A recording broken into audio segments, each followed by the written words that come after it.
करना है बिजनेस में आपको अब शुरुआत करता हूँ। किसान भाई, जब आप एक गाय लेके आते हैं, एचएफ हो गया, साहिवाल हो गया, फिजिशियन हो गया, आज के टाइम में एचएफ गाय सबसे ज्यादा दूध के मायने में मानी जाती है, सबसे ज्यादा दूध देने वाली गाय अपने यहाँ है।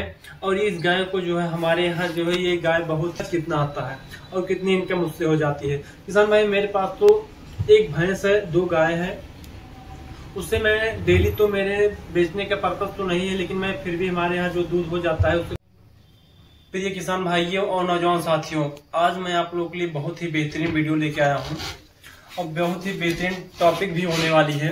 आज के टाइम पे देख रहे हैं रोजगार हम जैसे युवकों को मिल नहीं रहा है, तो बिजनेस पे भाग रहे हैं कि कोई ना कोई बिजनेस कर लिया जाए। बिजनेस किया जाए तो बिजनेस में पूंजी लगती है और बहुत ही ज्यादा पूंजी लगती है, तब जाके बिजनेस को चलाया जा सकता है। तो ऐसे में कुछ किसान भाई ऐसे हैं जिनके पास पूंजी नहीं है, तो उनके लिए वीडियो बहुत ही खास होने वाली है डेयरी फार्म पे। तो अगर आप फुल होने वाली है तो किसान भाइयों, हम बात कर रहे हैं जैसे कि आप डेयरी फार्म बिजनेस करना चाहते हैं, आपके पास 0% नॉलेज है, आपके पास नॉलेज नहीं है, आपको कुछ नहीं आता है आपको, तो सोचते हैं कि हमारे उनको कोई भी जानकारी नहीं, हम किस तरीके से जो है डेयरी फार्म का बिजनेस करेंगे और किस तरीके से अगर कहीं से भी पैसा लोन लेके पैसा लगा भी देते हैं तो आप जो है बहुत लॉस में चले जाएंगे अगर जानकारी नहीं है तो किसान भाइयों, आप एकदम भी टेंशन मत लीजिए। मैं आपको आप वीडियो पूरा लास्ट तक देखिएगा, आपको पूरी जानकारी मैं इस वीडियो में दूंगा। किसान भाइयों, सबसे पहले अगर आप हमारे यूट्यूब चैनल पर नए हैं तो हमारे यूट्यूब चैनल को लाइक करें, शेयर करें, सब्सक्राइब करें और बेल आइकन को दबाना ना भूलें। चलिए वीडियो को ज्यादा लंबा ना करते हुए शुरू करते हैं वीडियो को। किसान भाइयों, आप जब भी डेयरी फार्म का बिजनेस का ख्याल आया आपको माइंड में, तो आप सोचते हैं सबसे पहले कि हमारे पास एक भी नॉलेज नहीं, हम किस तरीके से डेयरी फार्म स्टार्ट करें।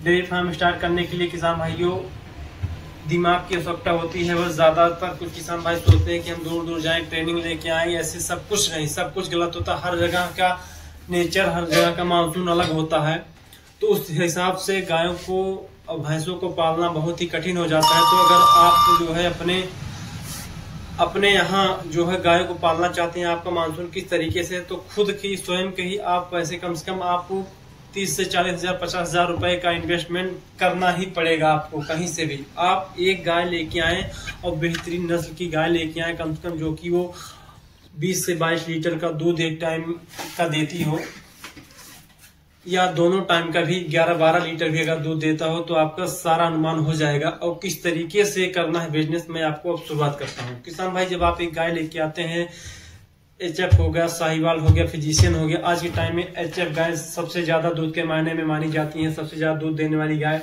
अपने यहाँ है। और इस गाय को जो है हमारे यहाँ जो है ये गाय बहुत ही नाजुक मानी जाती है। इनको पालने के लिए आपको पंखा, कूलर, एसी तक भी लगवाना पड़ जाता है कुछ किसान भाइयों को। लेकिन अगर आपके पास व्यवस्था नहीं है तो आप जो है एक पंखे से भी काम चला सकते हैं। आप जो है एकदम प्योर एचएफ ना लेके आए, आप जो है मिक्स ब्रीड में प्योर एचएफ गाय लेके आए। मिक्स ब्रीड में अगर प्योर एचएफ लेके आते हैं तो अपने यहाँ मौसम जो है, हम यूपी से बिलोंग करते हैं, तो यहाँ पे जो मौसम उस वातावरण में ढल सकती हैं। और आप जब गाय को लेके आए, वहाँ पे सबसे पहली बेहतरीन बात है आपको किस तरीके से वहाँ पे जो रहने का उनका स्थान वहाँ पे बहुत ही क्लीन रखना है। और एक गाय जब आप लेके आएंगे, उसको जो है डेली आपको सुबह शाम दोनों टाइम नहलाना पड़ता है। और उसका डेली का खर्च कितना आता है वो आप पे डिपेंड करता है किस तरीके से आप उसको चारा खिला रहे हैं और कितना दूध दे रहे, कितनी इनकम उससे हो रही है। तो आज के टाइम पे जो है हम आपको कम से कम रेट बताए, कम से कम अगर आप बेहतरीन गाय 40 हजार के ऊपर प्लस लेना चाहेंगे तो 20 लीटर दोनों टाइम का मिला के 10 लीटर सुबह 10 लीटर शाम का मिला के अगर दूध आपके पास हो रहा है, तो आप बहुत ही सौभाग्य की बात है कि आप उतने कम दाम में अच्छी गाय पा गए हैं। तो आप सबसे पहले गाय को लेके आएंगे, उस पे जो है डेली का ये जो गाय होती है इनको अनाज चारा जैसे गेहूं हो गया, धान हो गया, ये सब खिलाना और चूनी चोकर इन पे डिपेंड। इसमें जितना ज्यादा मात्रा में खिलाएंगे उतनी ही बेहतरीन तरीके से इनका दूध की मात्रा उतनी ज्यादा होती है। तो किसान भाई, आप लेके आएंगे, आपको सुबह कितनी मात्रा में चारा दे रहे हैं, आपको चारा दे के अनुमान लगाना है कि इतना चारा देने पे गाय हमारा कितना दूध दे रही है सुबह के टाइम, और शाम के टाइम कितना चारा देने पे गाय कितना दूध दे रही है। उसके बाद फिर सुबह का दूध काउंट कर लें, शाम का दूध काउंट कर लें, एक गाय से डेली की इनकम कितनी हो रही है। जैसे अगर आपके पास 20 लीटर दूध हो रहा है तो आपके मार्केट के हिसाब से आपके मार्केट की तरीके से दूध का रेट है 40 रुपए, 50 रुपए, 75 रुपए है। वो तो आप पे डिपेंड करता है, मैं यहाँ से बता नहीं सकता, वो आप बता सकते हैं कमेंट करके कि आपके यहाँ क्या दूध का रेंज चल रहा है, क्या रेट चल रहा है। तो उस हिसाब से आप जो है मार्केट में अपने एक गाय से कम एक गाय को 1 साल तक रखें और एक गाय से सारी जानकारी मिल जाएगी। आप ही कैलकुलेट करके पता लग जाएगा कि एक गाय का डेली का खर्च कितना आता है और कितनी इनकम उससे हो जाती है। किसान भाई मेरे पास तो एक भैंस है, 2 गाय है, उससे मैं डेली तो मेरे बेचने का पर्पज तो नहीं है, लेकिन मैं फिर भी हमारे यहाँ जो दूध हो जाता है उससे मैं खाने के लिए रखा हूँ जो भैंस है। और आज के टाइम में सबसे ज्यादा अगर आप दूध के पर्पज से बिजनेस करना चाहते हैं तो गाय ही बहुत ज्यादा सक्सेस है। भैंस अपने यहाँ को ज्यादा अच्छी नस्ल की है, ज्यादा मिल जाएंगे तो 12 से 14 लीटर की, इससे ज्यादा ऊपर दूध देने वाली भैंस नहीं मिल पाएगी। लेकिन अगर आप गाय में इन्वेस्टमेंट करते हैं तो आपको 20 से 22 से 25 लीटर तक की हाईएस्ट दूध मिल सकता है आपको। और सबसे ज्यादा अगर प्रॉफिट देखा जाता है तो गाय में ही देखा जाता है।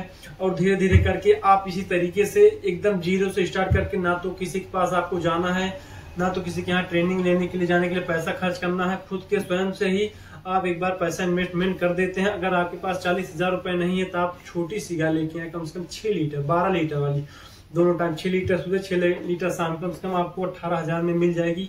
और उससे आप धीरे धीरे करके सेटअप लगाएं और बेहतरीन तरीके की कौन सा रोग इसमें कौन से समय में आता है और कितना दूध कब मात्रा, कौन से सीजन में मात्रा दूध की मात्रा ज्यादा होती है, कौन सी सीजन में दूध की मात्रा कम होती है, सारी जानकारी आप लोगों को बेहतरीन तरीके से हो जाएगी। और फिर आप धीरे धीरे करके अपना बिजनेस बढ़ा सकते हैं। किसान भाई ये जानकारी आप लोगों को कैसी लगी? अगर जानकारी आप लोगों को अच्छी लगी तो वीडियो को ज्यादा लाइक करें, शेयर करें, सब्सक्राइब करें।